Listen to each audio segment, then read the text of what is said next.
All right. I don't do a whole lot of these, so I get a little nervous. And I am from Southwest Iowa, so I had a 7-hour drive today, and while I'm coming, I just thinking the whole time and scribbling notes, and then I get here and I kind of rewrite the whole speech. So if I start fumbling around a little bit in the middle of this, it's because I just sat in the hotel room and scribbled a bunch of stuff down that I thought about over the last 7 hours. But Doris said I was starting out when I did the stock show, and actually that was the first one of these. That was the first speech I've given since college, and I don't know. I still feel like I'm just as nervous, but I've learned a lot since that speech. I think it was a year and a half or 2 years ago. I looked on the YouTube thing and it said February 2024, so I don't know. That's when I put it up. Maybe that's when it was.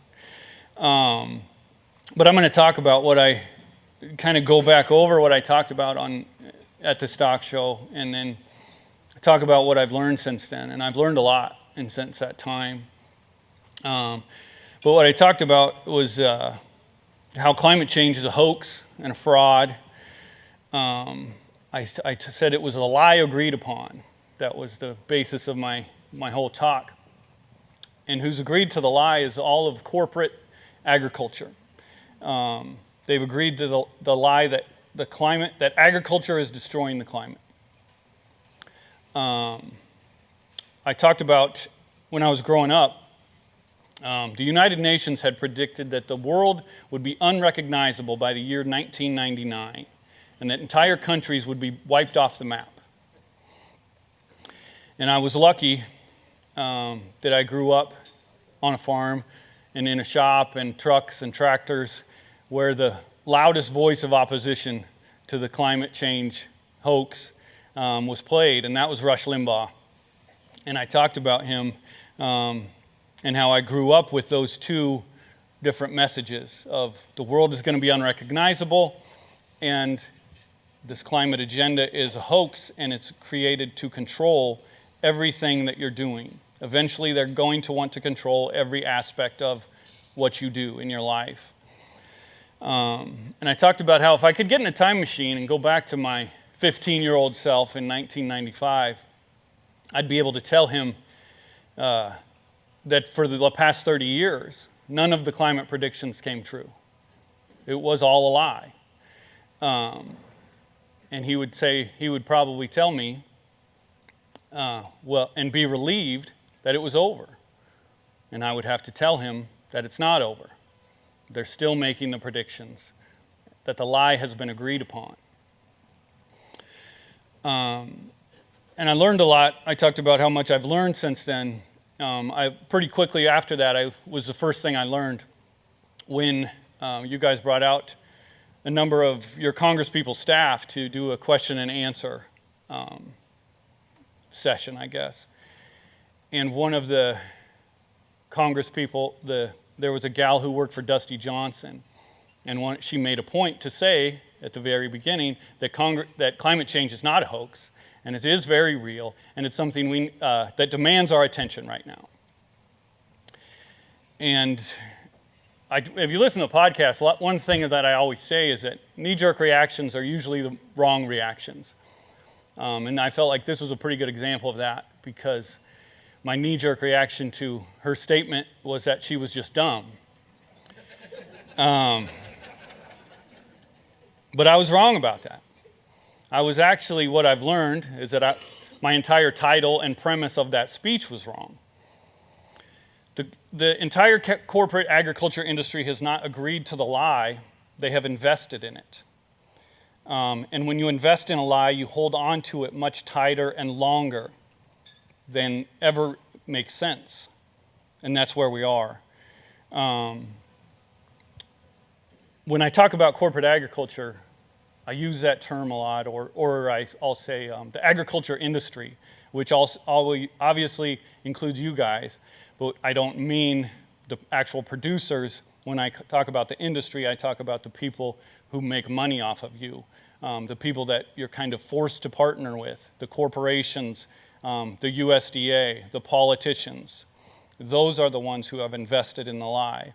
And I talk about the supply chain. There's a lot of talk about the supply chain, and sometimes what gets lost is that that's full of links.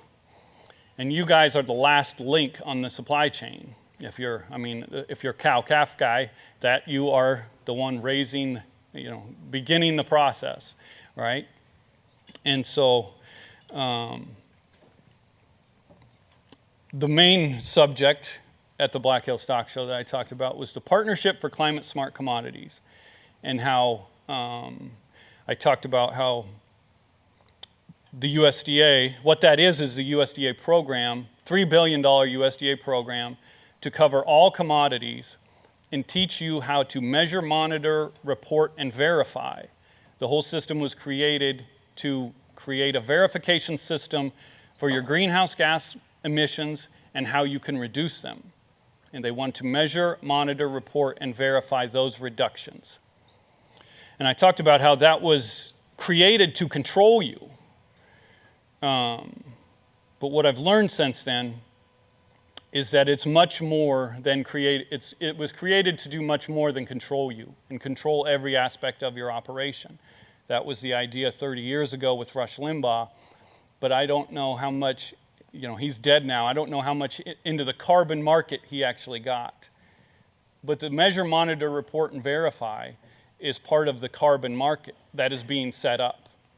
And it's not mentioned in the Climate Smart Commodity Project, but that's what I've learned since. And so the carbon market is not something I've paid much attention to because I see it as just complete BS. And I don't see it as being something that will have any sort of longevity. But I told George I was going to talk about his brother. Brett Kinsey sent me a video not too long ago, and that's when I started looking into the carbon market. Because it was an interview. He told me to go to this certain timestamp in this video. And it's an interview that I played on the last podcast, if you watched it. And it's with a guy named Key Jim. And he is there's a number of players involved in Black Shirt Feeders, which is now the largest feed yard in the United States. It's a square mile of concrete that is eventually going to feed out 150,000 head of cattle. And this guy is been the voice of it. He's been on the Cattleman to Cattleman shows and a number of different interviews. And the particular interview and timestamp that Brett sent me was the lady asked him, does this project, meaning this feed yard, will it succeed in any way without the carbon market? And his answer was absolutely not. There was absolutely no way that this feed yard will continue without the carbon market. And I thought, this is probably something I should learn about. And so I started digging into it. And what he talked about there is the carbon market depends on net zero goals and cap and trade and ESG, which is environmental social governance, which is what all of these corporations have kind of indoctrinated themselves with over the past few years. And when it comes to net zero,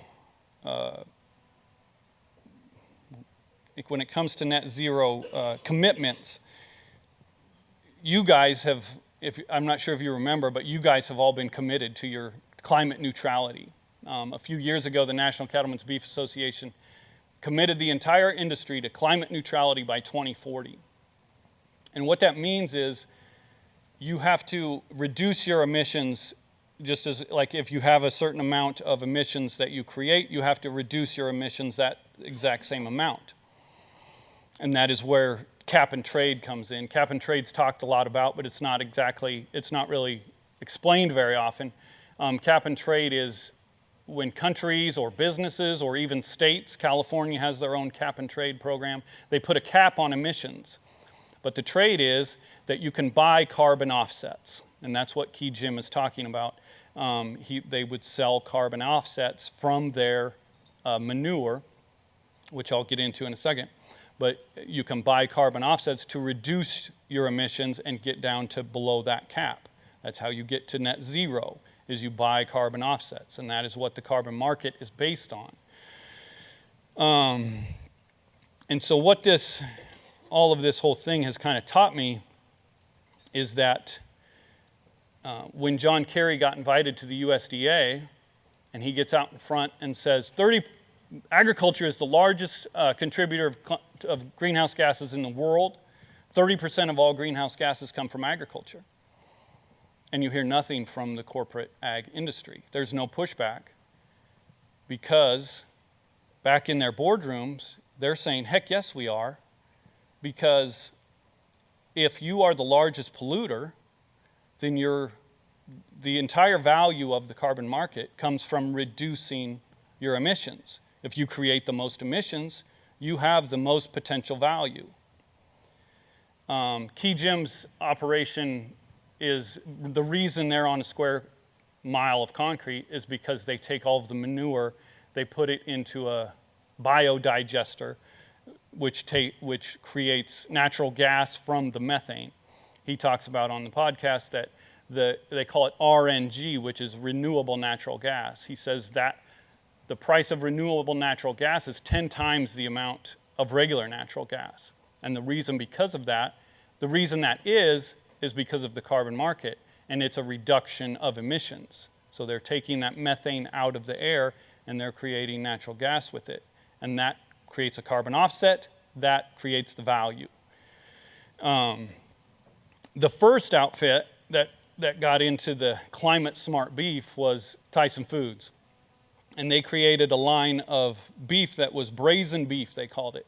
And it was going to be created, they partnered with Adams Land and Cattle, which is another Nebraska cattle feed yard. And it was 10% less carbon emissions of their beef than the beef you raise, is what brazen beef was going to be. But the trouble is, when you team up with these environmental wackos and climate nuts, it doesn't work out real well for the beef people, because what happened was brazen beef was sued by a number of these different outfits saying that you cannot make those claims because beef is the biggest polluter in the world, and no matter how much you reduce it, it's always going to be the biggest polluter in the world, and you cannot verify those carbon emissions or the reduction of those carbon emissions. And what would be really handy for brazen beef back then, this was a couple of years ago, is a way to verify that their cattle came from a genetic line that created less methane.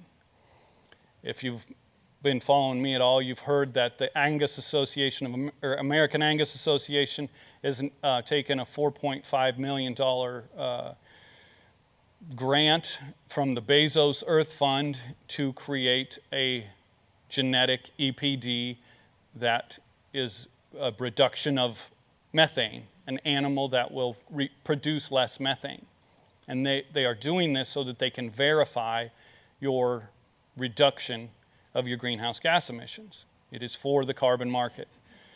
And so what happened to brazen beef is they got sued multiple times, and it's kind of went away. Nobody really knows what happened with it. Shad said it's gone, but I have a feeling it's on hold with this genetic line, with the methane digesters, all of those things, and this program that's been implemented to verify the reduction of your carbon emissions. MMRV is something that I didn't know about when I talked to you last time, but I explained it in the speech, and then I came home and I realized that the entire goal of the last USDA was MMRV, measure, monitor, report, verify your carbon emissions. And the reason that it existed, the reason that plan got created was because the corporate ag industry, just like the brazen beef, Tyson's brazen beef, they needed a way to verify the entire life cycle. If you get into this stuff, you'll hear about the life cycle emissions, which means they call it wheel to wheel, but in this case it would be from birth to plate. They have to verify those carbon emissions all the way through in order to sell these carbon offsets. And so what corporate agriculture needed was they had these pesky, independent, freedom-loving farmers and ranchers that didn't like the idea of giving away all their information or verifying their greenhouse gas emissions. And so they needed a partner that would help them create this program and create this system. And their partner was USDA. Tom Vilsack's USDA created the Partnership for Climate Smart Commodities program. And before I said it was all about control, and I do believe that is definitely a part of it, but it's also very much, it plays right into this verification and the carbon market. And so after they did that, these corporations simply wrote checks to the USDA and gave them millions of dollars. And I think after the Climate Smart Commodities was announced, somebody might have mentioned that seems kind of illegal. And so they created the Sustains Act. And what the Sustains Act does is it creates public-private partnerships. And when I think of the Sustains Act, I think of that scene from Tombstone where Doc Holliday meets Johnny Ringo and he says, "This time it's legal." In 1997, Tyson Foods gave the Secretary of Agriculture tens of thousands of dollars. They paid for his girlfriend's, it was Mike Espy. They paid for his girlfriend's college. He was seen in the Tyson Foods suite at the Dallas Cowboys games. And this was a Clinton administration. The Republicans did an investigation. They found out Tyson Foods was just handing over a bunch of money to the Ag Secretary. He was fired, and Tyson Foods pled guilty. Took their fine and went on their way. But here recently, it was reported that Tyson Foods received a $152 million grant from the USDA. $42 million of that was Tyson Foods money. They wrote a check for $42 million. The USDA kicked in $61 million, and other partners contributed $49 million. And this was for the climate, this was, I believe, to create a climate smart beef that could be measured, monitored, reported, verified. And that is the system that we deal with. And the Sustains Act, these people we are dealing with, this isn't a Republican or Democrat issue. It was sponsored by G.T. Thompson, the current, I believe, the head of Ag Committee in the Senate. And a co-sponsor was Dusty Johnson. He's invested in the lie, and his staff member made that clear. Another co-sponsor was my representative, Randy Feenstra, another Republican, so all three. But that kind of shows where we're at. But to go back to Key Jim and his business, his corporate business, and the brazen beef, he cannot exist without this carbon market and the ability to verify these carbon reduction of carbon emissions. And so where we are now, the Angus Association is creating this genetic line. Black Shirt Feeders is said they're only going to keep beef on dairy.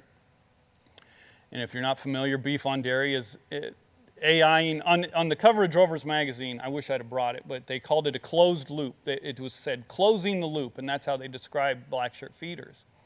And the closed loop was they were going to AI the dairy cattle with their semen, and then they would, which is usually Angus when they do the beef on dairy, and then those cattle would be born. The calves would be taken off, I believe, a day after they were born, put into the huts or the system there they have where they bottle feed all the calves or bucket feed them. And then once they're able to eat, they go to this Black Shirt Feeders and they're finished. And then the Black Shirt Feeders looks at that data, which they didn't talk about what that data exactly was, and they refine the genetics. And so right now he is selling this RNG, which has created a lot of value from natural gas, much more valuable than the actual product. But once he is able to verify the entire life cycle of the cattle he's buying, it will create much more, if there is a successful carbon market, it will create a much more valuable beef that he's selling. And that might sound good to you, but it doesn't sound good to me. Because, as they said, it's a closed loop. And you're not involved.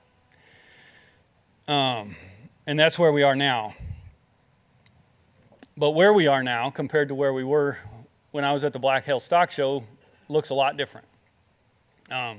We have a completely different administration and a new president who campaigned. He said during his campaign that climate change was a hoax and that it was created to control people. When he became president, he signed a number of different executive orders, one of them ending the Paris Agreement.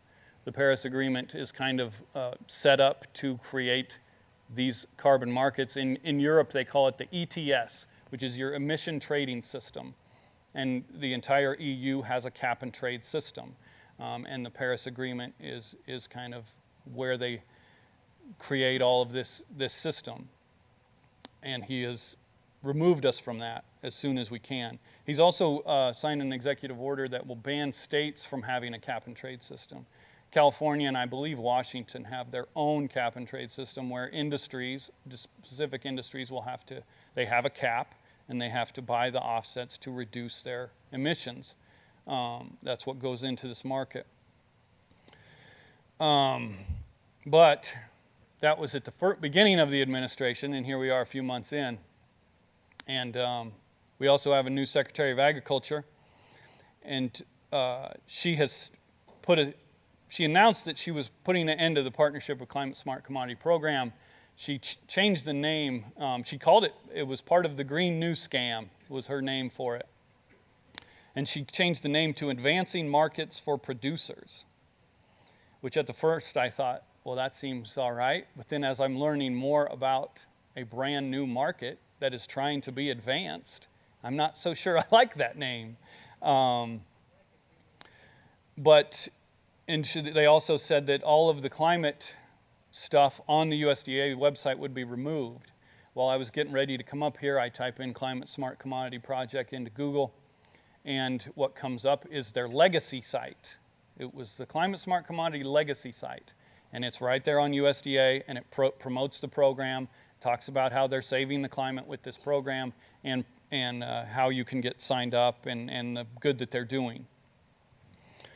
And then we just had this one big beautiful bill where a lot of this climate type of stuff got cut, but the one issue that I looked up, the one climate initiative that was extended, the tax credit was extended, was creating a fuel from manure, livestock manure. It was extended out to 2029, and the person who is in charge of controlling the rate is the Treasury Secretary. So it didn't say if the rate's going to get cut or if it'll get increased. It just said the Treasury Secretary is in charge of the rate. And like I said, the Angus Association, where we are now, the Angus Association is still moving forward, even though their membership is in a revolt with their genetic reducing EPD. What came up last week, the USDA just had a new hire for their Food and Safety Inspection Service.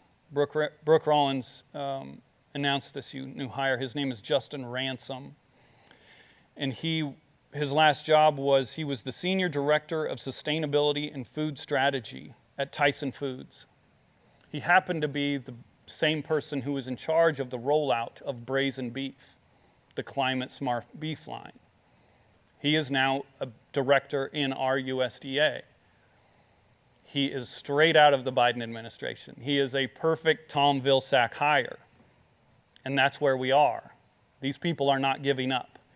They have invested in the lie, and they're not letting go of it. So we're in a fight. And we have some good fighters on our side. Harriet Hageman has introduced a bill called H.R. 773, and what it does is it bans public-private partnerships. She so far has 0 co-sponsors on her bill, but we're hopefully going to change that soon. When I was in at the Black Hill Stock Show, I talked about, I'm from Iowa, and so we're right in the middle of the presidential primary, and there was a guy crisscrossing our state like I've never seen, and his name was Vivek Ramaswamy. And he said that we are in at the end of all of his speeches, he would say, we are in a 1776 moment, meaning we are in a moment where we need to declare our independence again. And as I watched that speech back and getting ready for this one, I really related to that, because 1776 was the Declaration of Independence, but it wasn't when we won it. The Revolutionary War ended in 1881 with the surrender of the British. There was a 5-year fight after the Declaration that had to be fought before we ever gained our independence. And the people who are determined to make that investment in their lie pay are fighting. And if we want to combat the lies, we will have to fight them. And so, how do you fight the lies? Obvious answer would be the truth. The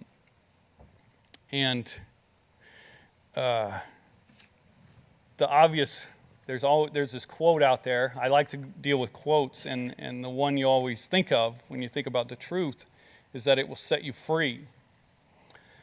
The truth will set you free.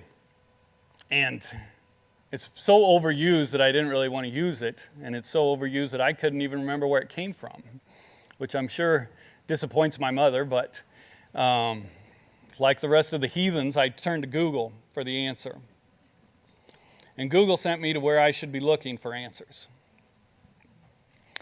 The full quote is, "Then you will know the truth, and the truth will set you free." They answered him, "We are Abraham's descendants and have never been slaves of anyone. How can you say that we shall be set free?" Jesus replied, "I tell you the truth, everyone who sins is a slave to sin. Now a slave has no permanent place in the family, but a son belongs to it forever. So if the Son sets you free, then you will be free indeed." Free indeed. Like most of that book, there's a lot that can be taken from very little, and that verse can be looked at a number of different ways. And no matter what you believe, there is truth in it. Everyone who's lived a little bit knows that everyone who sins is a slave to sin, and it's easy to become a slave to sin. But if you're, in the case of what we're talking about, you can replace the word sin with lies. Everyone who lies is a slave to their lies. If you have kids, you get a good representation of this, and you can see it firsthand, as if, they all will lie to you and become a slave to it. And the more they invest in it, the longer they hold it, the more of a slave they become. And then when hopefully they eventually tell you the truth, no matter what punishment's coming, they seem to have taken a load off, right? They've broken the chains and are free from their lie.